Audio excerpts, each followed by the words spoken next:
The 5As, there are 6 of those, I believe, and they are all in ASVIR. ASVIR.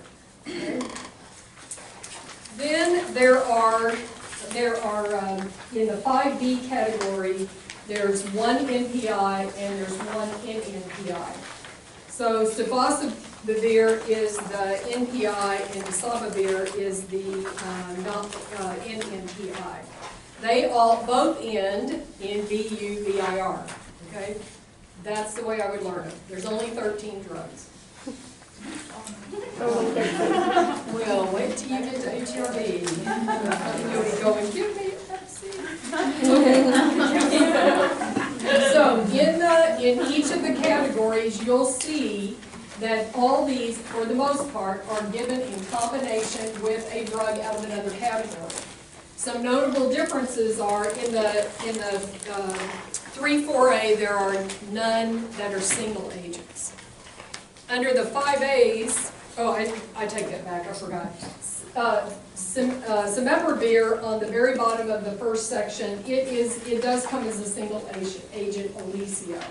It is a second generation. It's the only one that's a second generation. All the rest of them are first generations, got higher barriers to resistance. Used always in combination with something else, but it does come marketed by itself.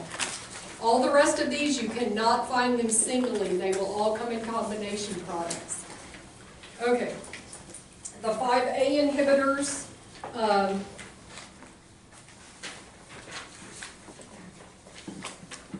are all in combination, and I've given you the brand name there. On the last column, what you'll see is what kind of genotype they are. A lot of these are have a pan-genotypic profile. Some of them have one as that's important. Okay, so you don't have to memorize those, but I would pay attention to ones that are pan-genotypic. On the last one, you'll see that sofosbuvir, it comes as a solo, that's Sovaldi, and it comes in a combination product, Mosevi. Islatravir also comes marketed separately. That way you can move it around, but it also comes in a combination product that by Kira XR. Okay. The last page is the one that I want you to know. You should know these, you should know the combination products. And you ought to know what's in them. Okay. These are the ones that we're going to call them by that name, and that's how we're going to use it for mostly the treatment naive 1, 2, and 3.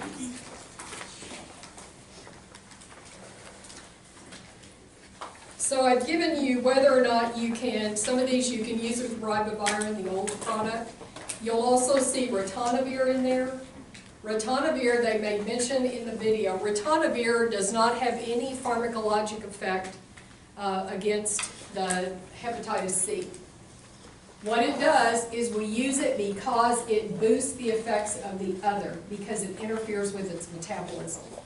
So we use a kinetic principle to prolong the life of the drug. So ritonavir is just there to inhibit metabolism so that the drug stays around longer. Isn't that cool? It is to me. I love it. Better life through pharmacokinetics.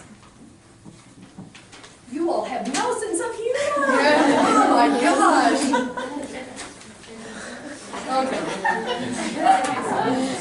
Okay, questions about these? Harvoni, you had to have heard of. It's on the news all the time. Sapadier and Mavorette are the two newest. They came out the end of last fall. They have some advantages. Mavorette has an advantage in that I think it's the 8-week. Most of these are 12-week. And then, let's see, Epclusa is really good because it hits everything.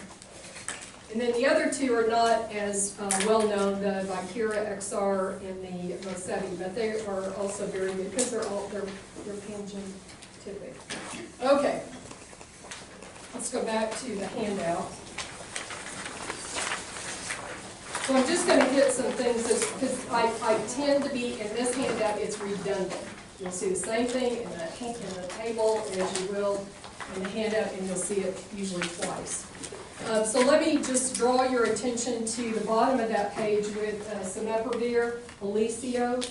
Again, second generation. It came out because usually generations do what? What did we do with the cephalosporins? As generations came out, what was different? Gram-negative coverage went up. Gram-positive coverage went down until we got to the third and fourth ones again. Okay. So with these, the second generation resistance is lower. Okay. So that's one of the good things. We would never use it alone. You would never use one antiviral against Hep C. Okay.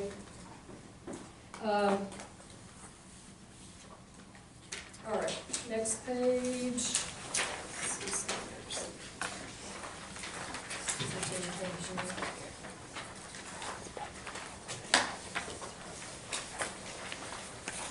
The NS5As are really good. They're very, very strong.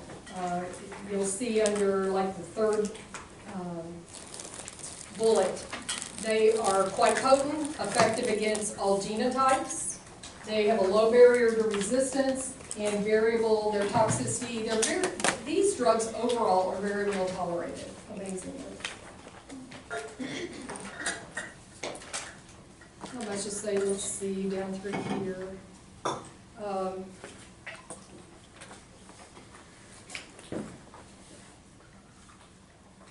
Okay, nothing I'm going to say there. Down to the 5D RNA, the NPIs and the NPIs, there's one in each of those. Sofosbuvir is really a very good drug, high resistance to the viral mutations.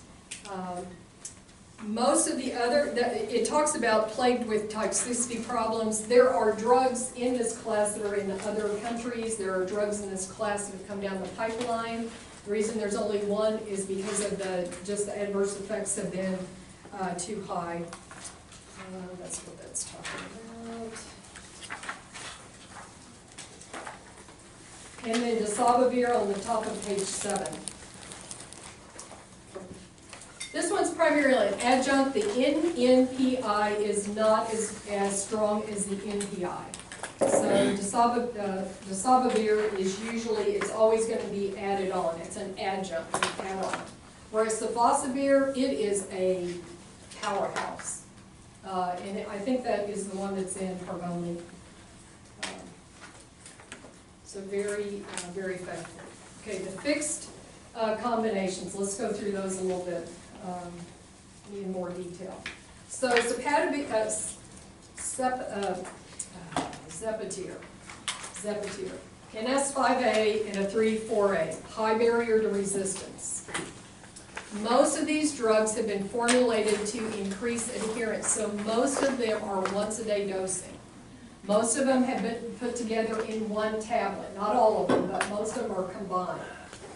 So the one thing, if you were going to treat this, and Professor Rourke said she felt like at some point this would move into primary care treatment, we always referred everybody to the GI folks because of the just complexity of treatment. But the big thing is you've got to talk adherence. When we get to HIV, it's the same thing. Anytime you got people on chronic antivirals, you have to talk adherence, because not adhering allows resistance to build up very quickly, and the drugs become useless. The big claim to fame with Zepotir is that it is lower cost. So it's $55,000 for a 12-week compared to $83,000. I think Harvoni is $95,000. It can be used in renal impairment, so that is a major advantage. The drug interactions you should circle, statin. I want you to think with these classes of drugs, big drug classes that go through the liver. 3A4 is a major problem with these drugs. So azoles, the statins, think about those oral contraceptives. Think about those big drugs when you were if you had to prescribe, or if you were going to add drugs to someone who is on these agents. Think drug interactions, look them up.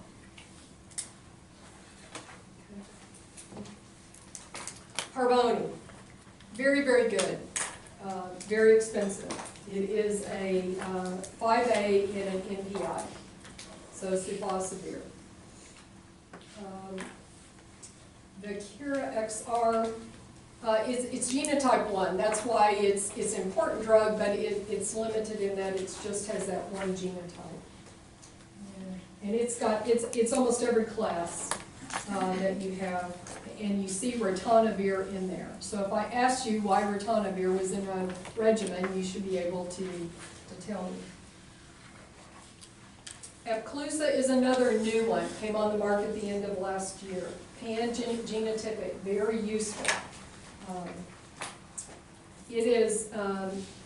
It does have several drug interactions. The one that's different with this Epclusa is the acid suppressants will have a big effect, so don't take them with PPIs. H2 receptor antagonist, give me an example of something out of that class. Name it. Zantac, so ranitidine. So those drugs, because they don't suppress throughout the whole day like the PPIs, you can take them together. You can take a H2 receptor antagonist and Epclusa together, or you would have to separate them by 12 hours. So that's an alternative. Antacids would also have to be spaced. So the big one to remember is that don't take it with a PPI. Mavret, a new one, very powerful combination. Its claim to fame is 8 weeks, so going from 12 weeks to 8 weeks. So most treatment naive, never been treated before with a regimen, most of the time it's going to be 12 weeks if they don't have cirrhosis or fibrosis or complications. And its lower cost, $26,000. A bargain.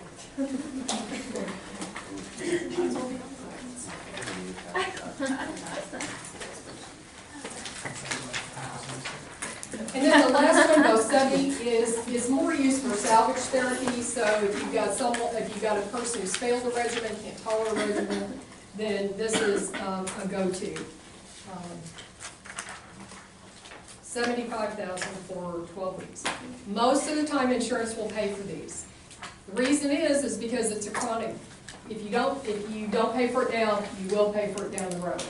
The number one reason for liver transplants in this country, Hep C.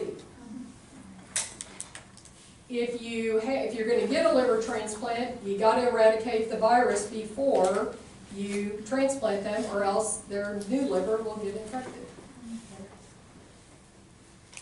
So the payoff is big if you can treat it and cure it. Other people don't get it. You don't get cirrhosis. You don't end up with liver failure. You don't, at the end of your life, cost the society a lot of money. So reasons for that.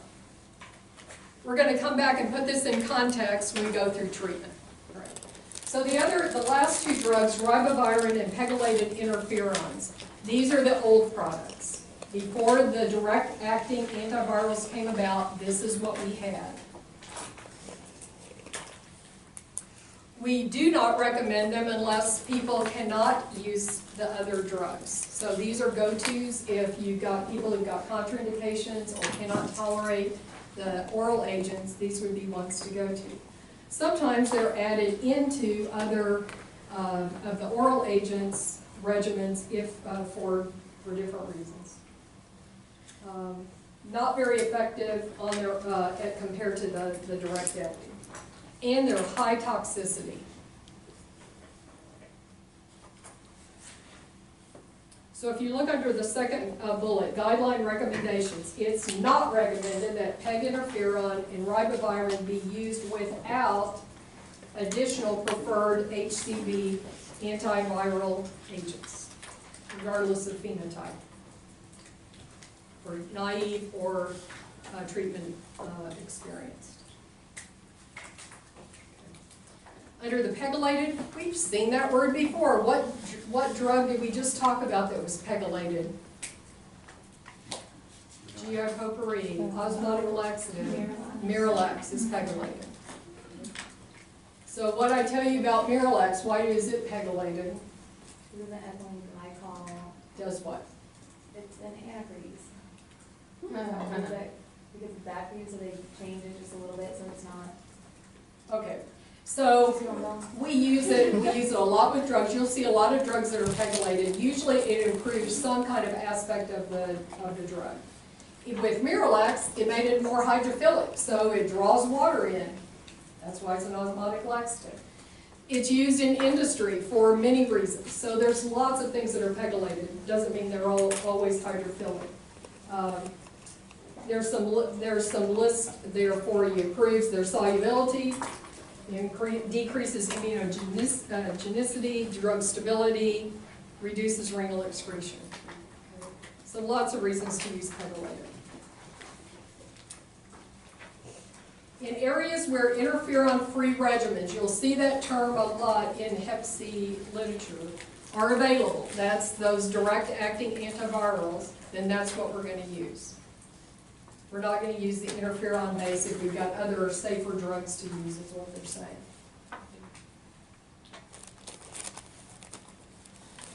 So combination, treatment of it, go down to that fifth bullet, combination therapy, treatment of adults with Hep C with compensated liver disease. A combination of these drugs could be used, or in pediatric. Again, they're used when you can't use others, or they're used in combination with those orals. The big reason they fell out of favor is because 80% of people had side effects, and they're very toxic. So on the next page, here they are.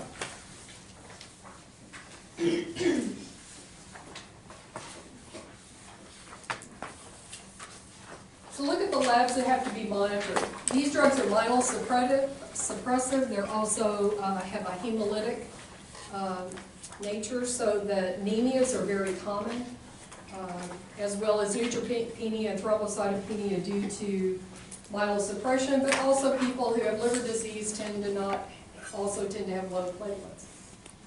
Pregnancy testing. So remember, ribavirin is very teratogenic. So look down there. It says you advise men and women. It's not known that if men who have had ribavirin can also transmit that, or can also have sperm that would then convey teratogenic effect. We'll see this also with the retinoids. Very few drugs, but there's a few where men also, or their reproductive potential or effects can also be affected by drug. So it's recommended that they wait at least 6 months after they stop ribavirin before they attempt conception. That's an important one. Okay? They can worsen diabetes. I told you that some of these are disease and some of these are drugs, some of it's a combination. So Hep C tend to have a higher risk for type 2. Thyroid function, common problem, multiple manifestations.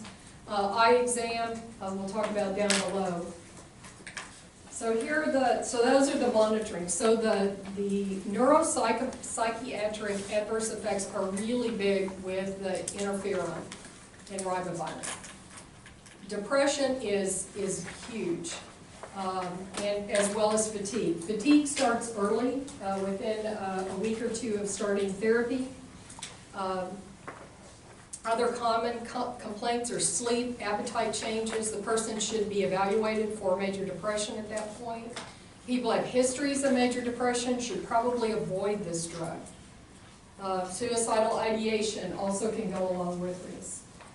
Depression is accumulative. You see the incidence go up with time. So from 6% at 4 weeks to 28% at 48 weeks. These two things are the most common reason where people will stop them. Almost everybody I saw had this. It was mild enough, they could tolerate it, but a lot of folks I saw early on, they stopped because they couldn't stand it. So it's diminishing quality of life is an understatement. Most of the time, these will resolve when the person stops the drug. Other neuropsychiatric effects, irritability, anger. These are issues that weren't present before. So inability to get along with their family, their coworkers, leading to loss of job, divorce, mood disorders that were exacerbated or are newly appearing. So think neuropsychiatric when you think of those drugs. Others would be hair loss, new onset migraine, headaches, sudden hearing loss. These drugs are ototoxic and may not be fully reversible. Flu-like syndrome usually comes after administration of I think it's, now I don't know if it's Ribavirin or the Interferon.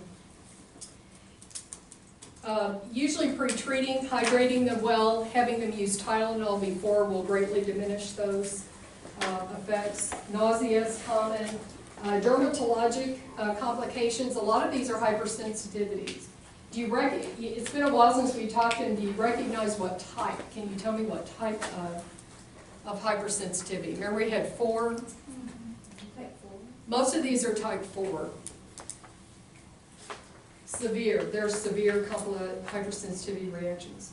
Infections are listed underneath there. Flu, herpes, staph, and Candida are common. Under the eye disorders, ischemic retinopathy is the most common. People with diabetes are very prone to this. They would you'd have the retinal hemorrhages, cotton wool spots would go along with that. Loss of color vision, retinal artery and vein. Okay, so you can see what a major step it was in getting those direct oral active agents, because the side effects are low compared to what it was before. And they weren't panotypic, so they weren't even that great against genotype 1. So it was really hard to treat Hep C before these. The next page is just it's one I found out in UpToDate that I thought was good in terms of just comparing them. It's just there for your review and if it helps them. Page 11, management of Hep C. So our goal of therapy is to reduce all their mortality due to liver adverse effects, especially end-stage liver disease and liver cancer. And our big goal is to achieve an SVR, sustained virologic response. Everyone who has chronic Hep C should be considered for therapy because it's on the most part, it's curative. A cure with HCV, many benefits. Improved survival, reduced morbidity, higher quality of life. The only exceptions would be where life expectancy is very short and they would not receive the benefit of it. So it could be for a non-related condition, could be for things that you cannot mediate by curing the HCV, could not be remediated by transplant or by other therapies. Benefits of a cure are listed there and they are amazing. That's why it is worth treating everyone. If you look under, let's see, let's go through the first one. A goal of therapy is the SVR defined as continued absence of a detectable RNA at least 12 weeks after completing therapy.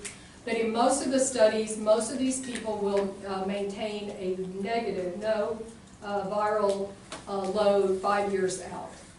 So it's sustainable. So that's another good. And it's 95% plus, so you'll have a small percentage of people who will not have sustained a response, but most people will. If you look at number 4, people who don't have antibodies to long, that's not where I want, sorry.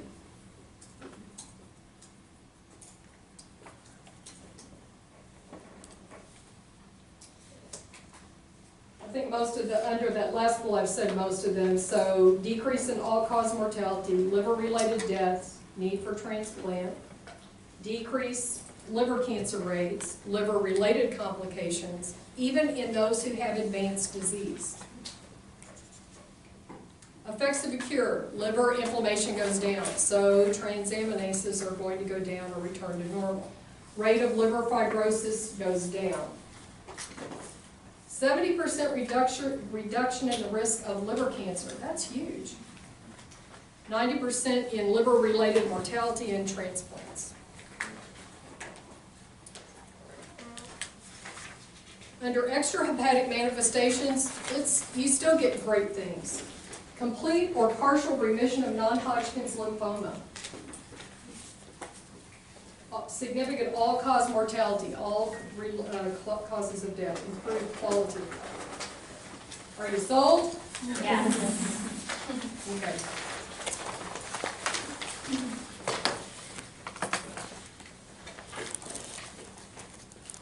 What the factors affecting a cure is talking about fibrosis. It's talking about the lower the fibrosis, the more likely, the better you get, but even at advanced stages, you're still going to get good effect.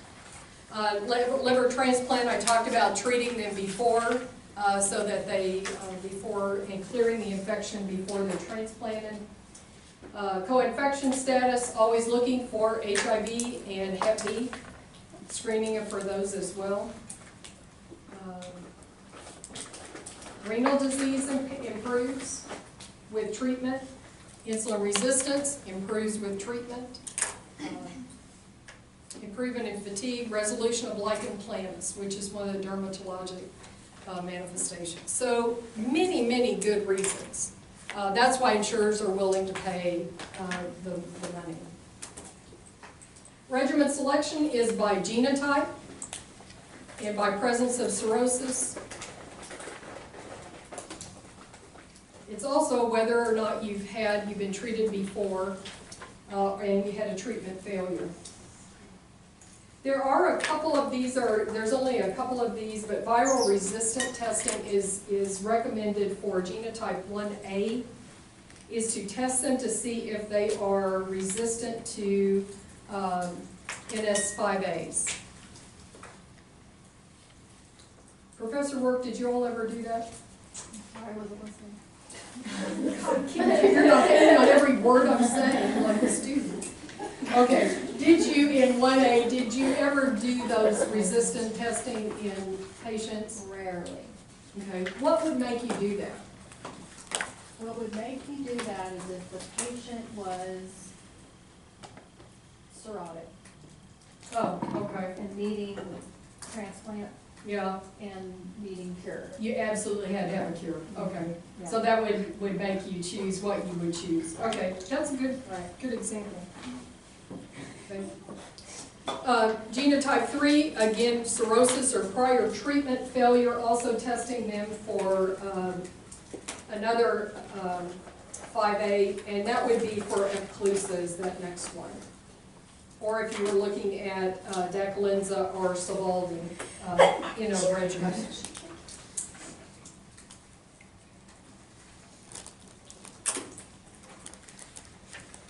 History of prior treatment. So people who've never been treated before are considered treatment naive. And when you look at literature, they'll list the different regimens as that. Treatment naive patients with or without cirrhosis. And then they'll list the regimens that can be used.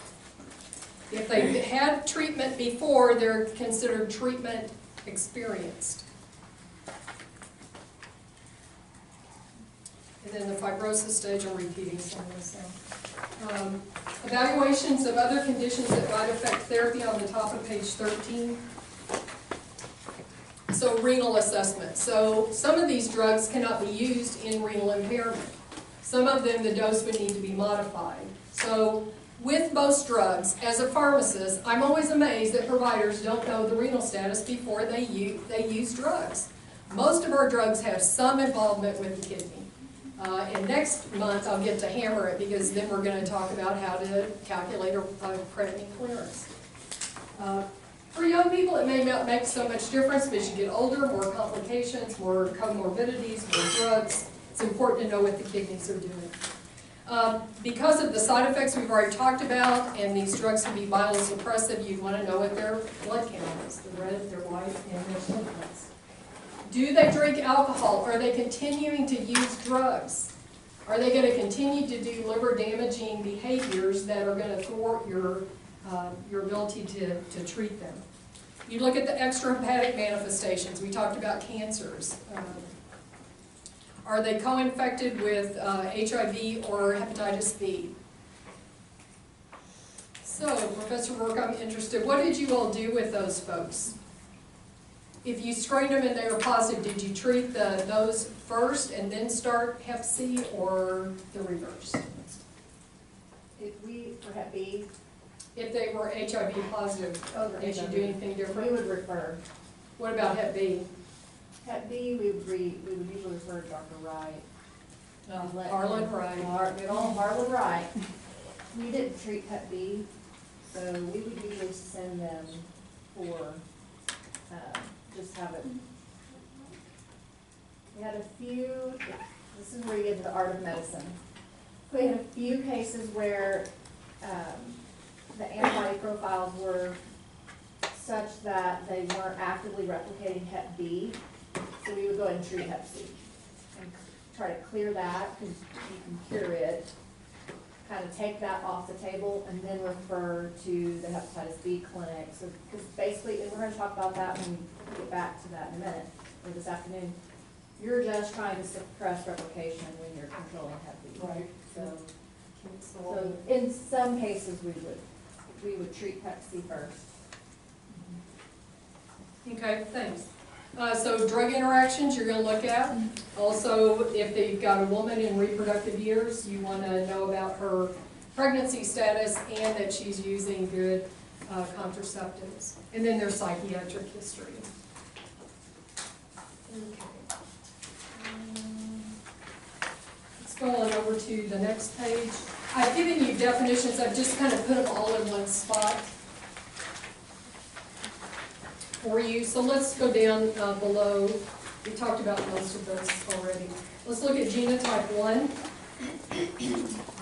So for most patients, you're going to use the newer agents, and you're going to use an interferon-free. So we're not going to use interferon-free, interferon with these, either treatment naive or treatment experienced. So if you look through there, Harboni, Epclusa, and I think Mavorix's the other one, are the three combination products that are recommended.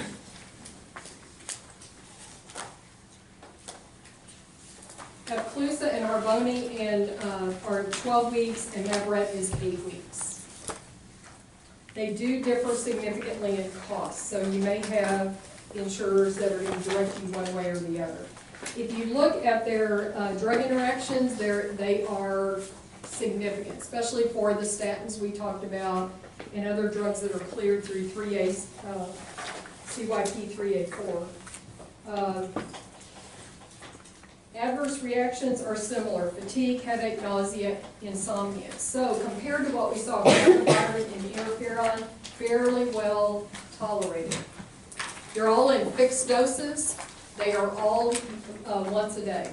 So probably going to be more driven by what insurance. Is that what did you all do anything different with genotype 1? No, you basically are at the mercy of the insurance company. How long did it take you to get a genotype back? Usually within a week. So it's just a drug, what do you order? So when you order the hepatitis C PCR, the viral load, you can just attach a genotype with that. With it. There's an order that you can order both together. Can you get the viral load back that fast? Okay. For treatment experience on page 16, sorry. I skipped page 15. So I put 2 and 3 in here. These are the other 25%. 4, 5, and 6 I did not include. So 2 and 3, you see it's Epclusa and Mavorix. So Harboni is 1. Epclusa, Mavorix will hit 1, 2, and 3. They'll hit all of them. They're pan-genotypic. Same kind of thing. It's once a day, It's adherence, adherence, adherence, and stressing why that is, and ways to address that. Drug interactions, the same thing, checking on those. So if you learn one set of facts, it usually will pertain to each of those. Genotype 3, if you look at the page, top of page 16, treatment naive without cirrhosis, again, occlusive Meveret. And then the treatment experience will depend on what did they have before, what did they fail. But for the most part, it's going to be those same combinations. If you look at the bottom, with some of the cirrhotic patients in liver, you may have to go out as long as 24 weeks. So the difference there with liver involvement is prolonged treatment, especially in your treatment experience. Okay.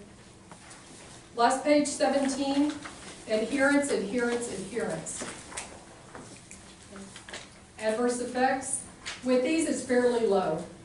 Viral monitoring. So the recommendations are check at 4 weeks. So you're going to treat them for 4 weeks, bring them back in, you're going to draw blood, and you're going to see what their viral load is. Majority of people, it's going to be undetectable. If it is still detectable, they recommend, the guidelines recommend then repeating that at 6 weeks. Then the controversy comes as to whether or not you check them at 12 weeks. Some people don't, because if they're undetectable at 4, the vast majority are going to be undetectable at 12. What'd you all do? We always check. The patients are just, I mean, they want to know. I would say based on, in the population I dealt with, I would have checked because their adherence was stuck. Right. It did. And then, did you ever do it at 6 months? Did you ever go out that far? Okay. Not since these drugs came out. Okay. So 4 weeks, so the what you do in reality, would the insurance pay for that at 12 weeks? Usually. Okay. You'll find some reason. Sometimes it's good to also document, especially if they were detectable at 6 weeks, you want to know at 12 weeks. Because if they're treatment failures, you're going to have to do something different. Questions? If you have a treatment failure, you want to know right then. You don't want to wait around and You don't want to wait. a year later. Okay, organize them according to groups and then learn those combinations. And pretty much the top 3 are going to be Harmony, Occlusa, and Meveret. Any preference in order for genotype 1? Say it again. Any preference in order? No, for genotype 1? I'm telling you, it's going to come to money. Because Harmony is super, super expensive. Meveret, much less. 4-week difference to 3 weeks. Okay, do I have everybody's stuff? All right, I'll see you in 2 weeks.